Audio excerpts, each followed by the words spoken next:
Right, so this is a story that I may well have read you before. It's by one of my favourite short story authors, Paul Jennings, and this one is called Licked. It can be a bit disgusting in parts. Licked by Paul Jennings. Tomorrow, when Dad calms down, I'll own up, tell him the truth.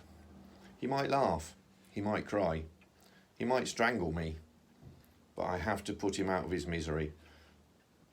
I like my dad. He takes me fishing. He gives me arm wrestles in front of the fire on a cold night.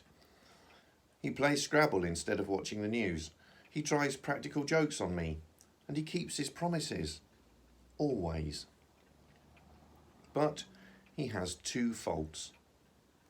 Bad faults. One is to do with flies. He can't stand them. If there's a fly in the room, he has to kill it. He won't use fly spray because of the ozone layer, so he chases them with a fly swat. He races round the house swiping and swatting like a mad thing.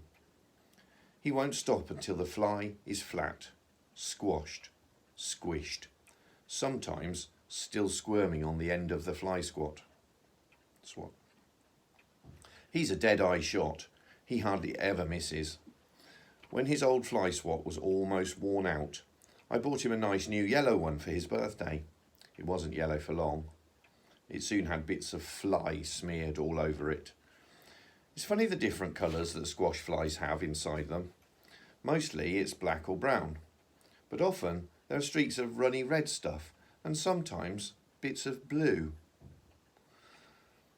The wings flash like diamonds if you hold them up to the light, but mostly the wings fall off unless they are stuck to the swat with a bit of squashed innards. Chasing flies is Dad's first fault. His second one is table manners. He is mad about manners. And it is always my manners that are the matter. Andrew, he says, don't put your elbows on the table. Don't talk with your mouth full. Don't lick your fingers. Don't duck your biscuit in the coffee. This is the way he goes on every mealtime. He has a thing about flies and a thing about manners. Anyway, to get back to the story. One day, Dad is peeling the potatoes for tea. I'm looking for my 50 cents that rolled under the table about a week ago. Mum is cutting up the cabbage and talking to Dad.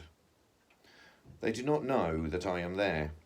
It is a very important meal because Dad's boss, Mr. Spinks, is coming to tea. Dad never stops going on about my manners when someone comes for tea. You should stop picking on Andrew at tea time, says Mum. I don't, says Dad. Yes, you do, says Mum. It's always don't do this, don't do that. You'll give the boy a complex. I've never heard of a complex before, but I guess that it is something awful like spots. Tonight, says Mum, I want you to go for the whole meal without telling Andrew off once. Easy, says Dad. Try hard, says Mum. Promise me that you won't get cross with him. Dad looks at her for a long time. Okay, he says, it's a deal. I won't say one thing about his manners, but you're not allowed to either. What's good for me is good for you. Shake, says Mum. They shake hands and laugh. I find the coin and sneak out. I take a walk down the street to spend it before tea. Dad has promised not to tell me off at tea time. Dad has promised not to tell me off at tea time. I think about how I can make him crack. It should be easy. I'll slurp my soup. He hates that. He will tell me off. He might even yell. I just know that he can't go for the whole meal without going mad. This is going to be fun, I say to myself.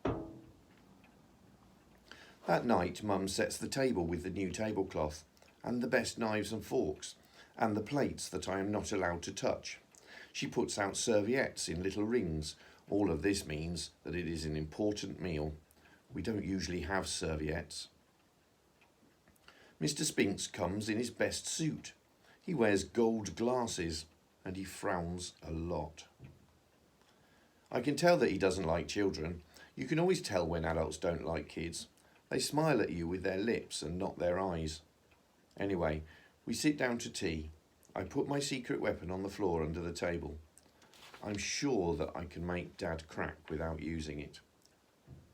But it's there if all else fails. The first course is soup and bread rolls. I make loud slurping noises with the soup. No one says anything about it. I make the slurping noises go longer and louder. They go on and on and on. It sounds like someone has pulled the plug out of the bath. Dad clears his throat but doesn't say anything. I try something different. I dip my bread in the soup and make it soggy. Then I hold it high above my head and drop it down into my mouth. I catch it with a loud slopping noise. I try again with an even bigger bit. This time I miss my mouth and the bit of soupy bread hits me in the eye. Nothing is said. Dad looks at me. Mum looks at me. Mr. Spinks tries not to look at me. They're talking about how Dad might get a promotion at work. They're pretending that I am not revolting. The next course is chicken. Dad will crack over the chicken. He'll say something.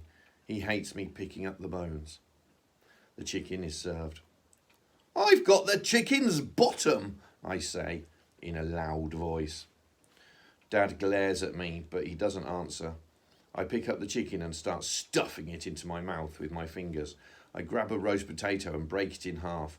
I dip my fingers into the butter and put some on the potato. It runs all over the place. I have never seen anyone look as mad as the way Dad looks at me. He glares. He stares. He clears his throat, but still he doesn't crack. What a man! Nothing can make him break his promise.